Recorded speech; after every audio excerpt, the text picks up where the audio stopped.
प्रकाश का परावर्तन हम लोगों को देखना था, और इससे पहले हमने आपको पढ़ाया था प्रकाश क्या है, बताइए। प्रकाश क्या है? ऊर्जा है। प्रकाश कैसी तरंग है? विद्युत चुंबकीय तरंग है। प्रकाश कैसे गमन करती है? सरल रेखा में गमन करती है। प्रकाश का गमन किस पर निर्भर करता है? माध्यम पर। माध्यम कैसा होना चाहिए? ठोस, द्रव, गैस, ठीक है, और निर्वात। ठोस में प्रकाश की गति कैसी होती है, गमन कैसा होता है? द्रव में कैसा होता है, गैस में कैसा होता है, निर्वात में कैसा होता है? तो सबसे ज्यादा प्रकाश का गमन सबसे फास्ट किसमें होता है? निर्वात में। उसके बाद उसके बाद उसके बाद ठोस में होता है। फिर और हम लोग कुछ पढ़े थे, प्रकाश के स्रोत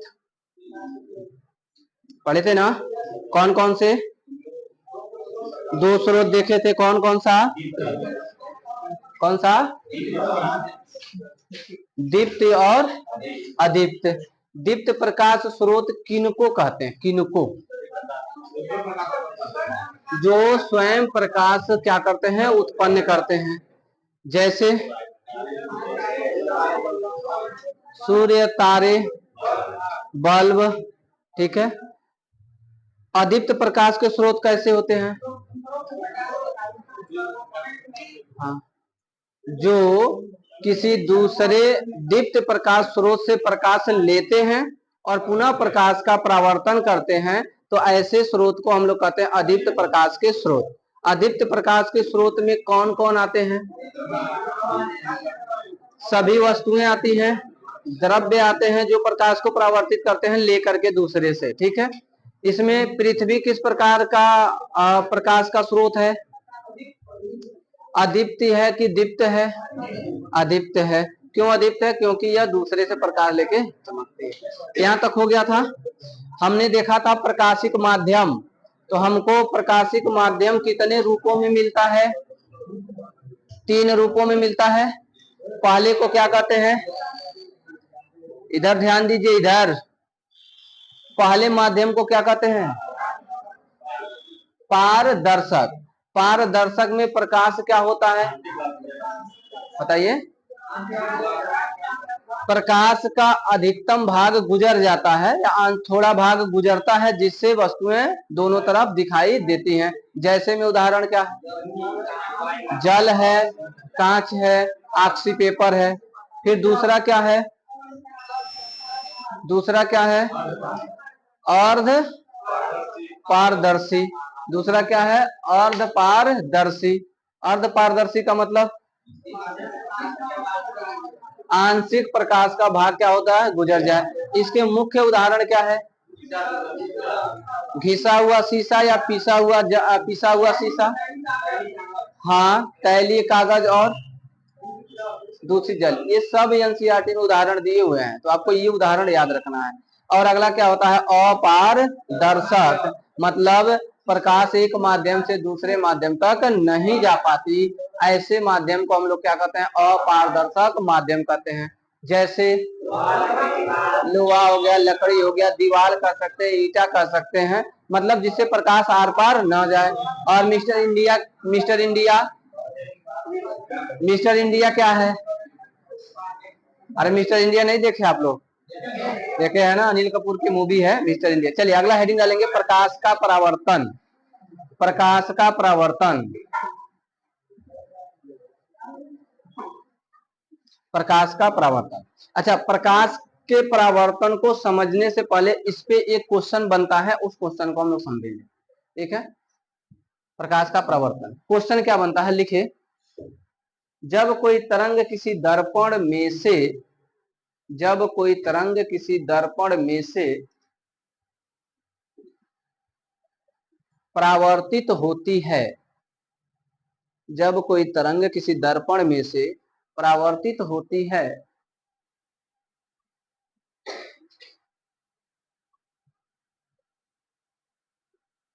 क्या होती है? परावर्तित होती है तो निम्न में परिवर्तन आता है। तो निम्न में परिवर्तन आता है।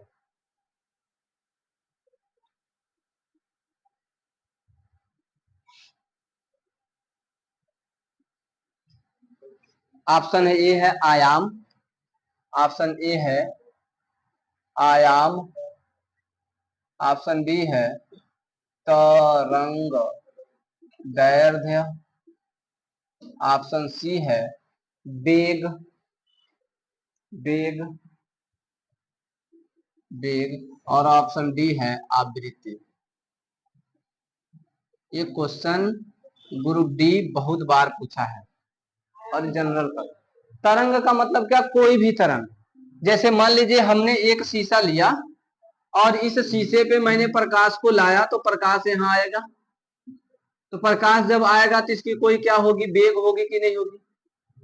प्रकाश इस सतह से क्या करेगा? टकराएगा, और टकराएगा तो यह ऐसे करके क्या हो जाएगा? परावर्तित हो जाएगा, निकल जाएगा।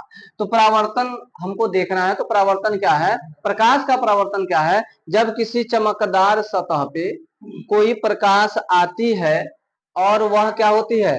परावर्तित होकर के किसी दूसरे माध्यम में वापस चली जाती है या चली जाती है, तो ऐसी घटना को हम लोग प्रकाश का क्या कहते हैं? परावर्तन।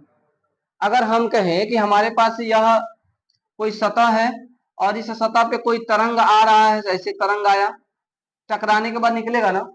हो सकता है तरंग ऐसे भी तो आए, टकराने के बाद ऐसे भी तो निकले, तो तरंग क्या होगा? कहीं ना कहीं टकरा के निकलेगा कि नहीं निकलेगा? प्रकाश क्या है? प्रकाश भी एक तरंग है। तो कह रहा अगर कोई प्रकाश या कोई तरंग किसी सतह से टकराती है और वापस लौट जाती है, तो मान लेते हैं ये तरंग है, इसमें कौन कौन सी चीजें होती हैं? एक प्रकाश चल रहा है, इसका वेग होगा। प्रकाश तो सीधी रेखा में चलता है, लेकिन तरंग कोई ऐसी तरंग है जो किसी भी तरीके से चल सकती है। आयाम इसमें होगा कि नहीं होगा? आयाम किसको कहेंगे? ये अधिकतम विस्थापन को आयाम कहेंगे। आवृत्ति किसको कहेंगे? आवृत्ति, एक सेकंड में कंपनों की संख्या को आवृत्ति कहेंगे। तरंग दैर्ध्य किसे कहेंगे? तो श्रृंग और या गर्त के ये जो बीच, श्रृंग और श्रृंग के बीच की दूरी को हम लोग क्या कहते हैं? आवृत्ति। तो कह रहा है इसमें परिवर्तन क्या होगा? परिवर्तन क्या होता है? तो परिवर्तन इस आयाम का होता है। किसका होता है? आयाम का। इसमें कोई परिवर्तन नहीं होगा, वेग में कोई परिवर्तन नहीं होगा, और आवृत्ति में कोई परिवर्तन नहीं होगा। कोई भी तरंग जिस वेग से जा रही है वो उसी वेग से जाएगी। बात समझ में आ रहा है? क्लियर है? तो आंसर लिख सकते हैं क्या? आयाम।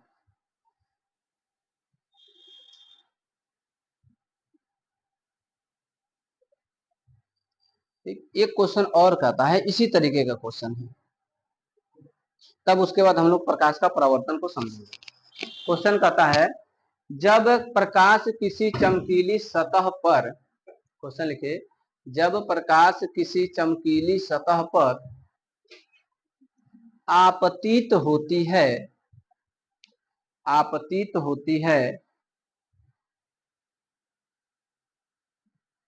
आपतित होती है, परावर्तन की घटना घटित होती है, परावर्तन की घटना घटित होती है, परावर्तन की घटना क्या होती है? घटित होती है।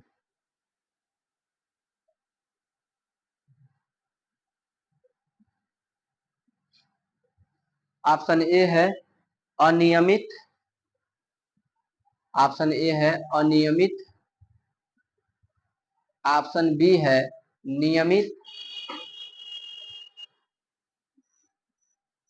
ऑप्शन सी है विसरित, और ऑप्शन डी है सामान्य।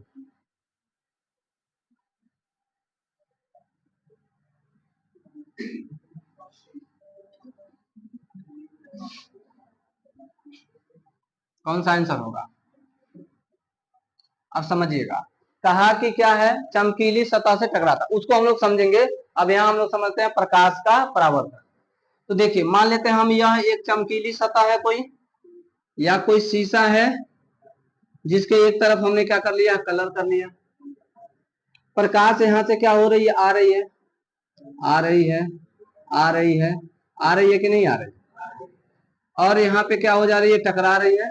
और टकराने के बाद बताइए, ध्यान समझिएगा, इधर वाला जो माध्यम है ये किसी ठोस, मान लीजिए ये प्लेट है, इस प्लेट पे हमने रखा, तो नीचे वाला माध्यम ठोस है ना, ऊपर वाला माध्यम क्या है? हम जिस पे खड़े हैं, हम किस माध्यम में खड़े हैं? हम खड़े हैं ठोस पे, नीचे भी इसके क्या है? ठोस है, लेकिन हमारा माध्यम क्या है? हम हवा में है, ठीक है, हवा में है कि नहीं है? तो इस इधर माध्यम कोई और है और इधर माध्यम कोई और है। बात समझ रहे हैं? माध्यम क्या होता है? बात समझ में आ रहा है? तो प्रकाश यहाँ आती है और आती है, और इस सतह से टकराने के बाद उसी माध्यम में जाती है जिस माध्यम से आती है। किस माध्यम में जा रही है? जा रही है, जा रही है, जा रही है कि नहीं जा रही है? उसी माध्यम में गई कि नहीं? हवा से आई, हवा में चली गई। ऐसी घटना को हम लोग क्या कहते हैं? प्रकाश का परावर्तन कहते हैं। इस सवाल का जवाब हम लोग लिखेंगे, तो स्टार बना के लिखिए। जब कोई प्रकाश, अब प्रकाश का परिभाषा है, इसका आंसर अभी नहीं बताएंगे, आप आंसर देंगे इसका। जब कोई प्रकाश किसी चिकनी व पालिशदार, जब कोई प्रकाश किसी चिकनी व पालिशदार सतह से टकराकर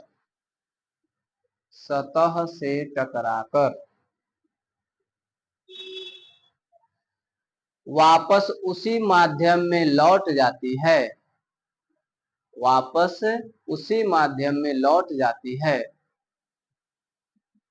इस घटना को प्रकाश का परावर्तन कहते हैं।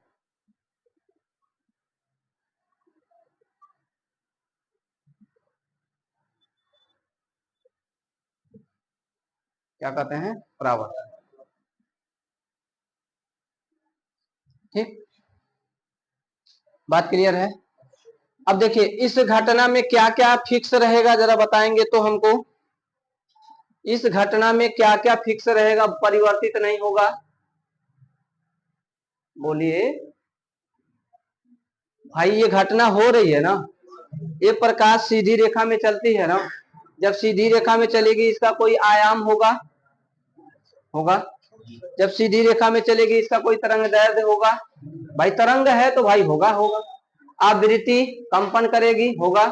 वेग, इसका वेग में इसके कोई परिवर्तन होगा? या जिस रफ्तार से आती है उसी रफ्तार से चली जाती है, वेग में कोई परिवर्तन नहीं होता। अब आप कुछ पॉइंट नोट करेंगे। पहला पॉइंट क्या? आपतन बिंदु। आपतन बिंदु क्वेश्चन पूछा है, यहां से ध्यान रखिएगा। आपतन बिंदु किसे कहते हैं? आपसे ये क्वेश्चन कहे,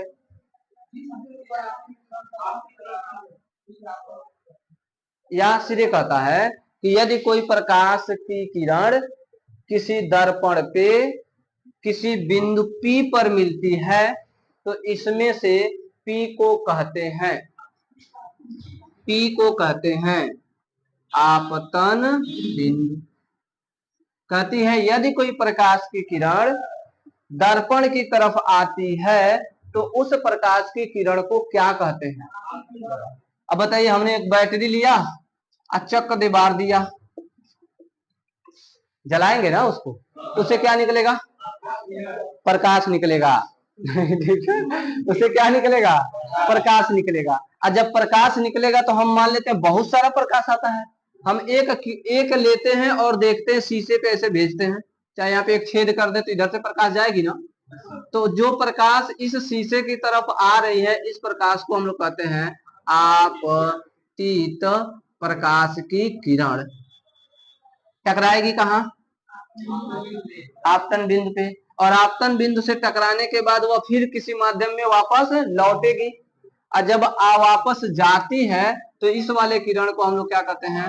परावर्तित प्रकाश का किरण। बोलिए मजा आया कि नहीं आया? ठीक, तो हमको क्या मिल गया? दूसरा मिल गया आपतित किरण, आपतित किरण, और तीसरा मिल गया क्या? परावर्तित किरण, और चौथा मिल गया क्या? अभिलंब। अभिलंब क्या है? तो इस बिंदु से खींचा गया लंब, इसको हम लोग कितने अंश का एक कोण बनाएगा? 90 अंश का। इधर भी कोण कितने का बनाएगा? 90 अंश का। इसी को हम लोग कहते हैं अभिलंब। लंब, क्या कहते हैं? अभिलंब। तो सारी चीजें समझ में आ गया? नोट कर लीजिए, फिगर बनाइए और नोट कर लीजिए सारी चीजें अच्छे से।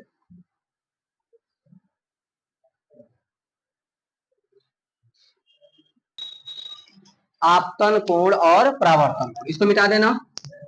चलिए बताइए, आपतन कोण, आपतन कोण, आपतन कोण किसको कहेंगे?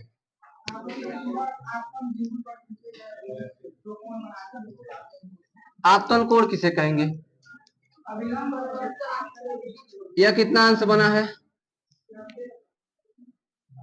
अरे भाई ये यहां से यहां गया है, ये कितना अंश कोण बना है? 60 अंश। ये वाला कोण कितना होगा? 30 होगा। तब तो दोनों मिला के 90 होगा। अच्छा ये 60 बना है तो ये कितने का बनेगा? अरे जरूरी नहीं है, मान लेते हैं 60। तो ये पूरा 90 है तो ये कितने का होगा? 30 का होगा। अब बताइए इसमें आपतन कोण कौन है? 60 या 30? 60 है या 30 है? इधर ध्यान दीजिए, कंसंट्रेशन इधर हो। आपतन कोण कौन सा है, 60 है या 30 अंश?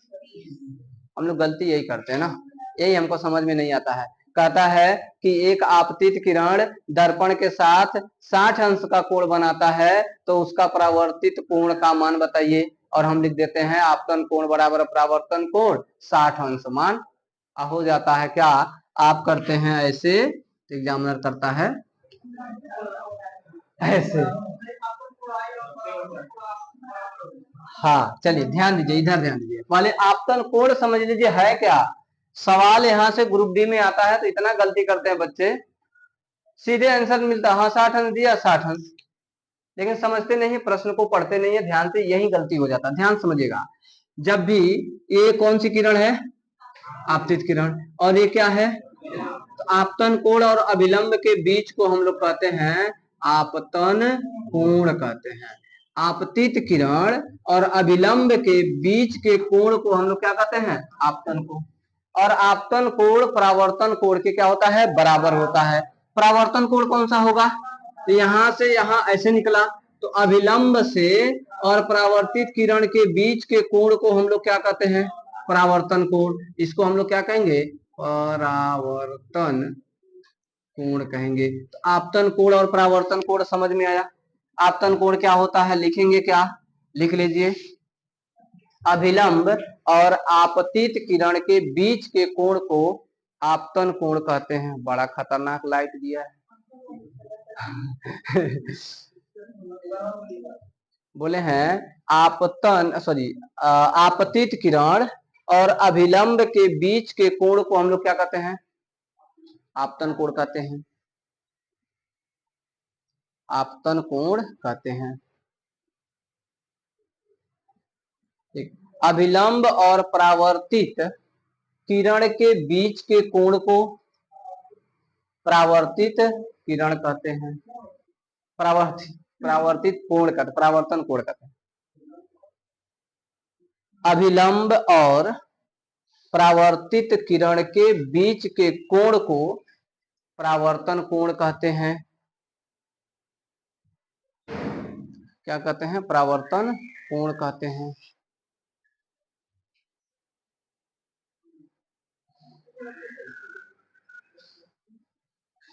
आपतित किरण अभिलंब के बीच के कोण को आपतन कोण, परावर्तित किरण अभिलंब के बीच के कोण को परावर्तन,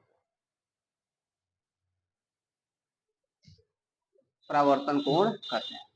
ठीक है, अब लिखेंगे क्या? प्रकाश परावर्तन का नियम। ये तो प्रकाश परावर्तन हुआ। अब परावर्तन के बाद कितनी चीजें हमको मिली?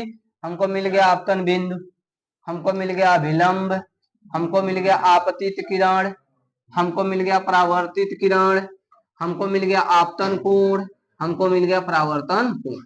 अब इसके हम लोग किस क्या लिखेंगे? नियम लिखेंगे। नियम, प्रकाश के परावर्तन के नियम, प्रकाश के परावर्तन के नियम।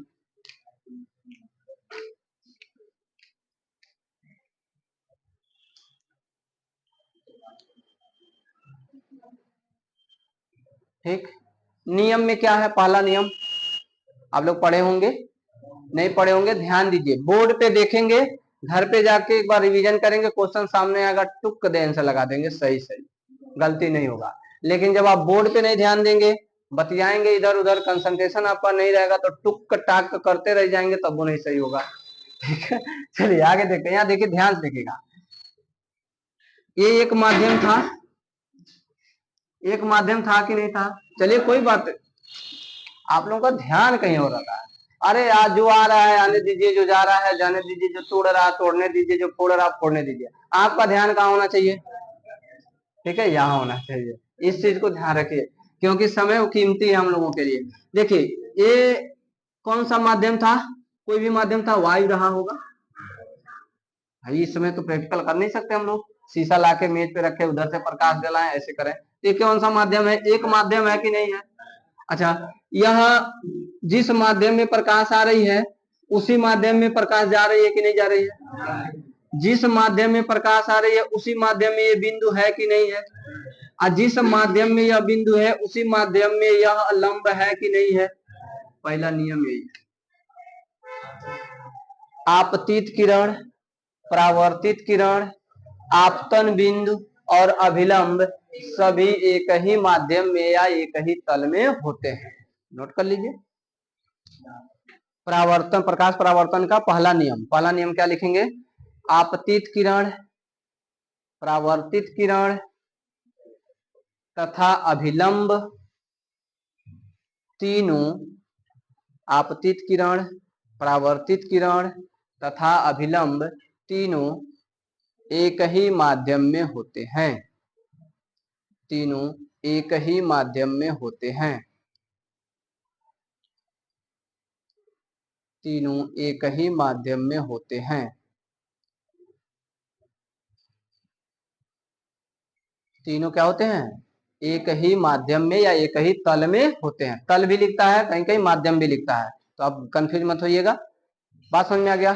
और दूसरा नियम देखिए, आपतन कोण कौन सा है? अभिलंब और आपतित किरण के बीच के कोण को क्या कहते हैं? आपतन कोण। परावर्तन कोण किसको कहते हैं? कोण को परावर्तन कोण कहते हैं। इन दोनों का मान हमेशा क्या होता है? बराबर होता है। दूसरा नियम में लिखेंगे, आपतन कोण, इसको क्या कहते हैं? आई कहते हैं। आपतन, हाँ साइन वाला यहाँ मत आइएगा, वो स्नेल का नियम वो अलग है, यही तो कंफ्यूजन है। साइन आई बटे साइन आर दूसरा चीज है, यहाँ समझिए इस चीज को। ठीक, लिखेंगे आपतन कोण परावर्तन कोण के क्या होता है? बराबर होता है। आपतन कोण परावर्तन कोण के क्या होता है? बराबर होता है।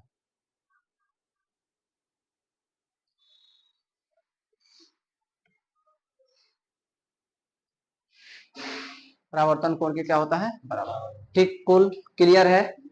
कोई डाउट, कोई दिक्कत, कोई प्रॉब्लम नहीं है? अब कौन सी कहते हैं सब्सक्राइबर?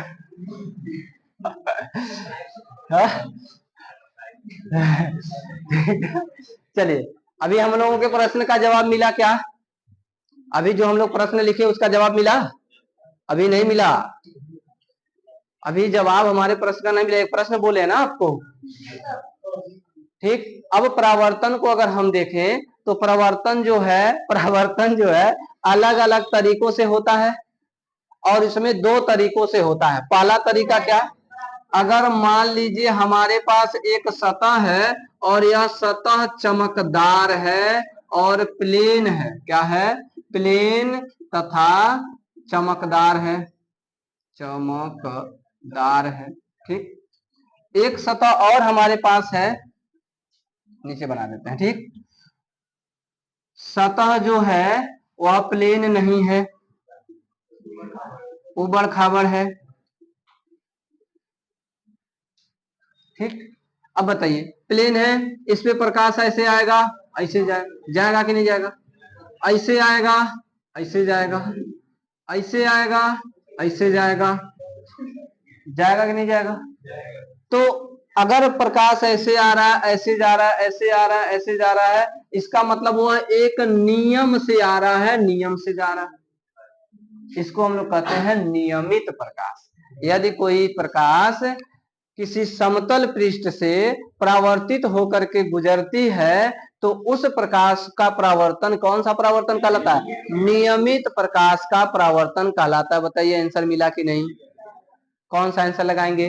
नियमित प्रकाश का परावर्तन। बोलिए मजा आया कि नहीं आया? ठीक है, तो आंसर लगा लीजिए और इसमें लिखे, ऐसे बनाइए फिगर, प्लेन सतह या चमकदार सतह लिखेंगे नियमित प्रकाश का परावर्तन। बोलिए मजा आया कि नहीं आया? कौन सा प्रकाश का परावर्तन? नियमित प्रकाश का परावर्तन। नियमित प्रकाश का परावर्तन।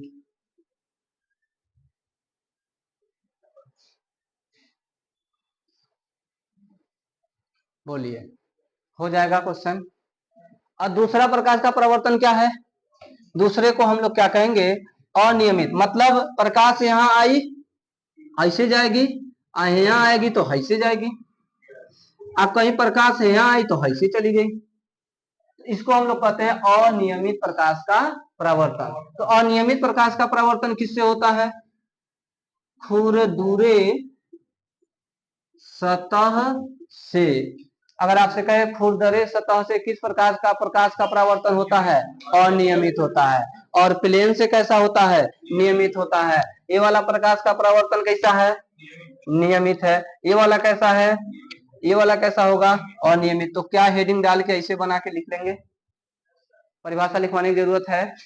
जरूरत पड़ेगी तो वीडियो से लिख लीजिएगा, ठीक है।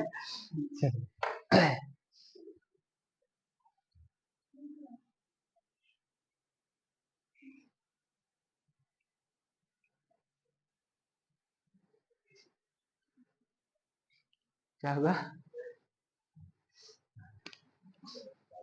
दिख रहा है ना?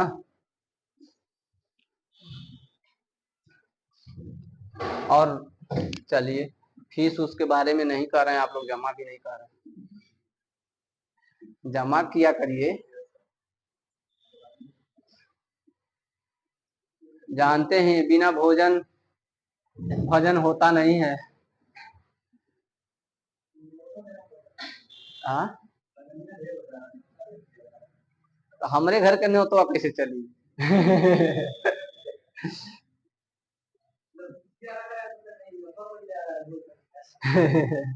खुरदुरे सतह से, ठीक है, हो गया क्लियर? बोलिए कॉन्फिडेंस। अभी जो अभी जितने लोग 1 महीना पूरा किए हैं, 1.5 महीना पूरा किए हैं, उनको अपने अंदर कॉन्फिडेंस आ गया कि नहीं कि भैया हम कंपटीशन निकाल लेंगे? ये तो आ गया ना? बस बस एक बार मन में आना चाहिए, मन के हारे हार है, मन के जीते जीत है। ठीक है, अगर इतना ठान लिया तो फिर घबराना नहीं है, क्योंकि धैर्य से ही सफलता मिलता है। सफलता समय और धैर्य मांगती है, आपको देना पड़ेगा। मम्मी पापा को समझाते रहिएगा, नहीं आएगा कोई तो देखो सर जी वीडियो बैठ के। हाँ। चलिए अच्छी बात है, हम तभी मानेंगे जब आप वर्दी पहन के यहाँ आएंगे, ठीक है?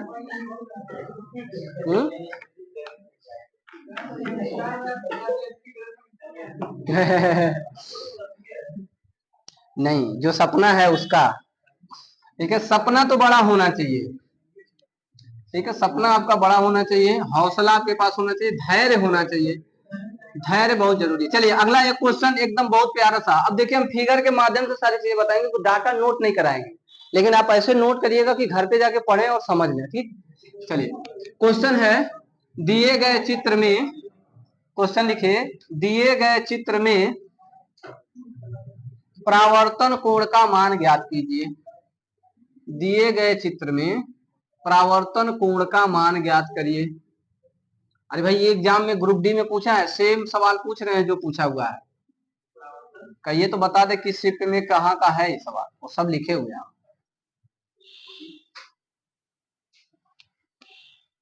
परावर्तन कोण का क्या करिए? मान ज्ञात कीजिए। चित्र दिया हुआ है, यह कोण बना है 30 अंश, यही है, ये कोण बना हुआ है 30 अंश का। बताइए परावर्तन कोण का मान बताइए। अच्छा आपतन कोण का मान बताइए, आपतन कोण।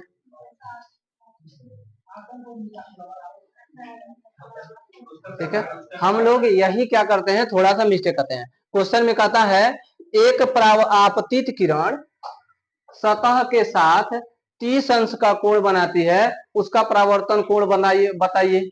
और हम लोग क्या करते हैं, सर जी याद कराते हैं आपतन कोण बराबर परावर्तन कोण, आपतन कोण बराबर परावर्तन कोण। तो आपतन कोण सतह के साथ 30 अंश बनाया, तो ऑप्शन में पहला ए नंबर 30 हम करते हैं ऐसे, एग्जामिनर क्या करता है ऐसे। ठीक है, तो ध्यान रखना है सतह के साथ कितने अंश का कोण है, 30 अंश का। तो ये टोटल कोण कितने अंश का होगा, 90 अंश का होगा, ये अभिलंब है। ठीक है, आप चाहे तो लिख भी सकते हैं, क्या लिख सकते हैं, आपतन कोण पहले निकाल लीजिए, आपतन कोण। तो आपतन कोण कैसे निकलेगा, तो 90 अंश माइनस में क्या, सतह के साथ जो कोण बना हुआ है 30, तो कितना आ गया 60। आपतन कोण कितने अंश का, 60। अब सर जी पढ़ाए थे आपतन कोण बराबर परावर्तन कोण, तो ये कितने अंश का हो जाएगा, 60 अंश का हो जाएगा। बात समझ में आ गया। और यही हम लोग गलती, थोड़ा सा गलती करते हैं, एग्जामिनर हमसे गलती करवाता है, करके चले जाते हैं। नोट कर लीजिए, बना लीजिए, तुरंत फिगर बनाइए, आंसर लिखिए। आंसर कितना लिखेंगे, आंसर लिख लेंगे 60 अंश। अब भाई देखिए वीडियो बन रहा तो वो कंजूसी मत करिएगा कि नहीं सर क्लास में हम नहीं लिखेंगे, लिख लीजिएगा, वहां कहीं बैठे रहिएगा, रिवीजन कर लीजिएगा, देख लीजिएगा स्क्रीन शॉट लिख करके। अच्छा हम लोग सबसे बड़ी गलती जानते क्या करते हैं, बार बार हम लोग मोबाइल का वीडियो खोल खोल के देखते हैं। अगर आप कहीं से प्रैक्टिस सेट हल कर रहे हैं, कहीं से भी हल कर रहे हैं, कुछ मत करिए, इतना प्यारा सा तरीका आपको बताएंगे ना। आपके पास फोटो गैलरी है ना, हमारा पीडीएफ ऐसे पड़ा रहता है, फोटो गैलरी है। अब फोटो गैलरी में आप मान लीजिए स्क्रीन शॉट लिखे हैं, तो आप जैसे एल्बम खोलेंगे तो वहां दिखाएगा स्क्रीन शॉट, दिखाएगा ना। जितना स्क्रीन शॉट लिए हुए हैं उसको मैनेज करना है टाइम के हिसाब से, या टाइम के हिसाब से मैनेज करेंगे। तो पहले फोटो खींचेंगे तो पहले वाला आएगा, फिर बाद वाला, फिर बाद वाला, वो मैनेज आता है फोटो का। ठीक, फोटो लिया, फोटो को सिलेक्ट किया, अब फोटो को कॉपी नहीं करेंगे, मूव करेंगे। और मूव करेंगे तो फिर एक गैलरी खुलेगा और यहाँ प्लस का निशान देगा, आप प्लस डालिए, वहां चैप्टर का नाम लिखिए प्रकाश, और उसी में क्या कर दीजिए, मूव कर दीजिए। पूरा का पूरा आपका एक प्रकाश का फाइल बन के क्या है, तैयार है। अब कहीं बैठे हैं भीड़ भाड़ में, रील के बजाय उस क्वेश्चन को क्या करिए, रिपीट करते रहिए, काम हो जाएगा कि नहीं हो जाएगा। पढ़ने के बहुत बहाने हैं, लेकिन हम लोग न पढ़ने के बहाने ढूंढते हैं, पढ़ने के को बहाने नहीं ढूंढते हैं। पढ़ना चाहेंगे तब पढ़ पाएंगे। जो मोबाइल का ज्यादा इस्तेमाल करते हैं उनके लिए बता रहे हैं, नहीं तो जो कॉपी किताब से पढ़ता है बस एकदम बेस्ट है। चलिए अगला एक क्वेश्चन और लिखे, एक क्वेश्चन लिखे, एकदम सीधा सीधा क्वेश्चन है।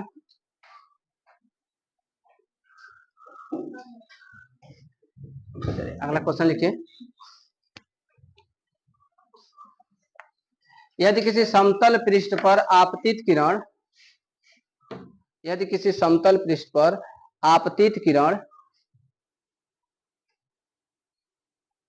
अभिलंब के साथ 45 अंश का कोण बनाती है, 45 अंश का कोण बनाती है, कोण बनाती है, तो परावर्तित किरण, तो परावर्तित किरण अविलंब के साथ कितने अंश का कोण बनाएगी, तो परावर्तित किरण अविलंब के साथ कितने अंश का कोण बनाएगी। दूसरा क्वेश्चन लिखिए, ये तो पहला था, इसका आंसर कितना आएगा, कोई डाउट नहीं है, कौनों का डाउट। दूसरा क्वेश्चन, परावर्तित किरण दर्पण के साथ कितने अंश का कोण बनाती है, परावर्तित किरण दर्पण के साथ कितने अंश का कोण बनाती है।